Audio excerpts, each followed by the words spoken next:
Nicholas, What's up, Alex? how you feeling? Good. I put those glasses because I just beat the odds off. That's true. That's true.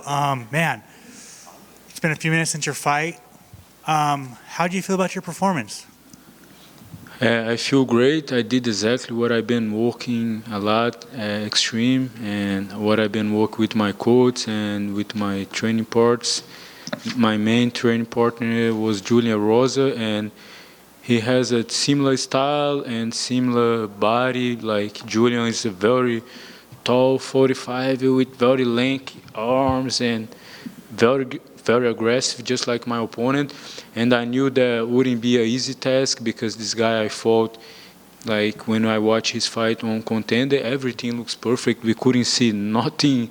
We couldn't see any mistake in his fight on Dana White Contender Series, and I knew that he was supposed to be like a big star coming from Australia, and that's why I'm saying that I just beat the odds.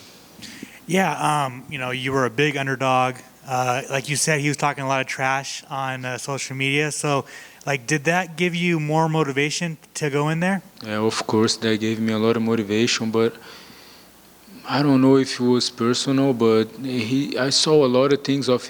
I saw when he got signed, he said something that when he has an opponent, his whole life goes around the guy, and he's trying to take as many years possible of the guy life. And I was like, damn, why, man? Everyone has family, and I'm a very exciting fighter. I want to entertain people. I want to put in a nice performance. I want to put in wars and knock people out. But at the same time, I don't want to hurt nobody. And also, I saw that he said in social media that that's going to be a highlight. He'll finish, and I promise you guys, I'm going to show how violent I am. And I had to wear that shirt again that says, I am comfortable with violence. That's a shirt that my friend Vince Pichel likes to wear. Then I copy him, that crazy guy. How much pressure was on your shoulders coming into this fight, right? Like, your last fight was kind of controversial, and then you had lost your other fight. So how much, like, what pressure was coming into this fight?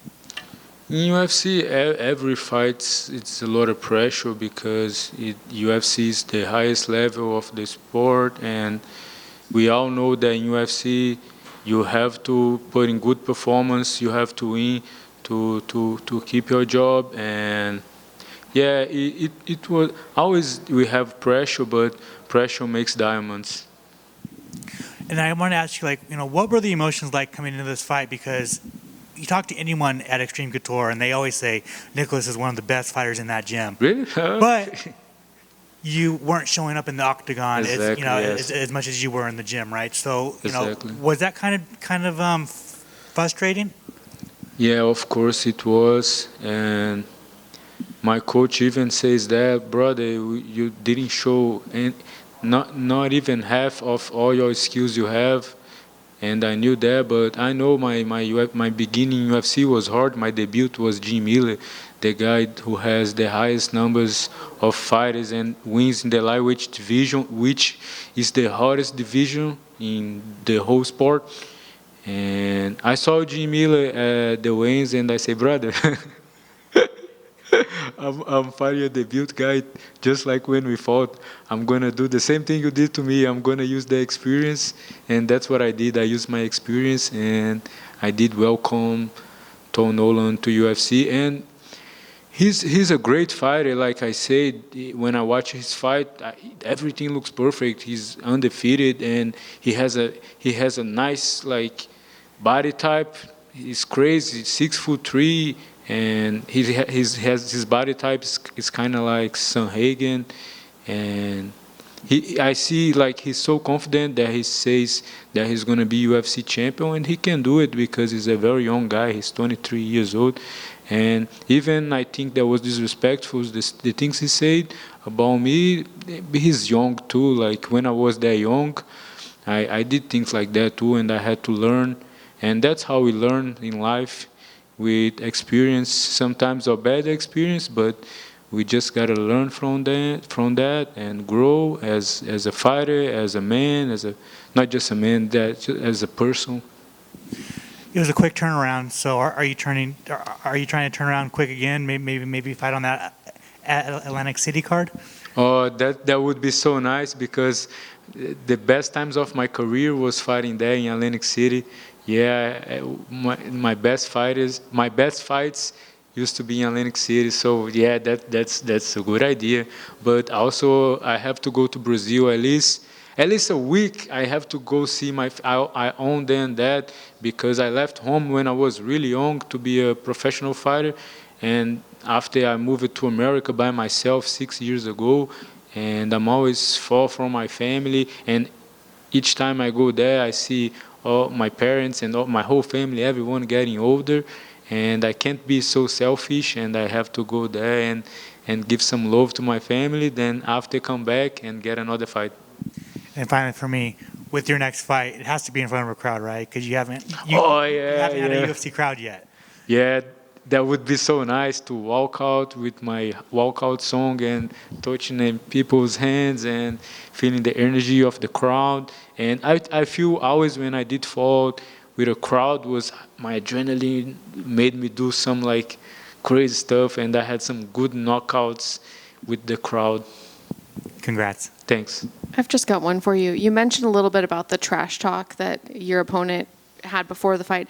Do you find that that makes the fight a little bit more easy for you when you have an opponent that has kind of said some negative things, that you have a little bit more motivation, or do you prefer that there's respect going in? Yeah, right. I'm complaining about it, but at the same time, it's good for me, right? Because it gives a lot of motivation. Yeah. Thank you. Nikolas over here. Obviously, we all know how big the mental aspect is in sports, and given your recent run, how much of a confidence booster is this for you in your career? Yeah, man. I think maybe that's why I had some ups and downs. I think it's all mental, and I had to learn, and and I had like ups and downs, and I had to grow from this. I have to learn from this bad experience, and I was given an example of Charles and Glover, that they had difficult times like that too, and they always did bounce back, and they even like they had some ups and downs, they always keep going, never gave up. And in Brazil they have a saying that Brazilians never give up, and I think a lot of us that came from Brazil, sometimes we have that mentality to don't give up. Was there like a big switch for you going into this one that got you the win, or was it just What do you mean by a big like, was there any switch in anything, whether like a mental aspect going into this? Like, did you approach this differently mentally, or how was there any difference at all in this fight week? Yeah, it was too. I'm always trying to improve that too. I'm always trying to study and get better in everything in my life, mentally, physically, and I'm always doing that, and spiritually too. I believe in God too, and that's it. Yeah. Awesome, and obviously, Extreme Couture representation out here next week. We have Sean Strickland defending his title. How do you see that one going? Oh yeah, Strickland. He gave me a good advice one day that I was like doing too much footwork, and and he came at me and he told me about having fun, and like also Seth said you have to be yourself, brother, because I was trying to do too much footwork and I was overthinking too much things, and he showed me how simple things can be, and that's what I did today. Awesome. Congratulations. Thanks. And I know you mentioned that it's tough being away from the family. I'm sure it's very, very hard, but what's the general feedback that you get from them? Are they happy for you, and do they understand why you made the move, and do they feel that that was the right decision? Yeah, they understand, and they always saw how much I love the sport, how much I love fighting, and they know how everything I do, I take it seriously, and I don't I don't know if I can say fuck around. I don't fuck around. I really stand on hard work and discipline, and I live for this. I'm a disciplined guy, and yeah, they knew I'm doing good things, and I hope that one day I can use my talent and like what I can use this sport to help other people too. Yeah. Yeah, because we've actually seen that recently. Amanda Hebus is one of the ones that opened up a facility to help with kids there. So you're hoping to be able to take something and improve the lives of Brazilians back home? Is that what you're saying? Yeah, of course, Brazil and in America too. I live in America. I've been a permanent resident for 4 years. 5 years I can become an American citizen, and I look forward for that because I love this country, and this country was what made possible for me to live my dreams, and this country gave me great opportunities, and I'm really happy to be here. And even some people complain, no way it's perfect, but I love this country. That's awesome. Last for me, you definitely say that you've learned from experience and the feedback that you get from past fights. There was a moment, I don't know if you can sort of say what it was, but it looked like Ray was talking to you right after the fight, giving you feedback, maybe as for what worked out there. Maybe I just read it wrong, we couldn't hear, but what sort of things did they say to you right after the fight when it had completed? Yeah, Ray told me that he was really proud and happy, and we just talk about how simple things can be. Sometimes we overthink too much. I know I do. Sometimes I overthink, and I try to be too perfectionist sometimes, and watch my opponent too much and make too many, like overthinking things too much. But sometimes it's simple, and like he said, you just gotta be yourself and just believe on my skills, and that's it. That's awesome. Congrats on the victory. Thanks. Nick, congrats on the win. Just to kind of touch on what you talked about with Kenny, your performance, it seemed like you had fun, but you weren't perfectionist, you weren't overthinking, but you were so on it. Your kicks were super fast, and you were very aggressive. Yes. Yeah, I was thinking a lot about that, about like what brought me here to the UFC was my aggressiveness and like my knockout ratio. Like that's why I have most of my wins by knockout, and I try to bring back some of this aggressiveness, and I try to find the right balance, like being aggressive but at the same time being smart and being sharp, and finally I found it, the balance that I was looking for, the balance. That's awesome. And you mentioned Thanks. the glasses because you beat the odds, but I think it's for a bright future. Thanks. Oh, that's awesome. Thanks.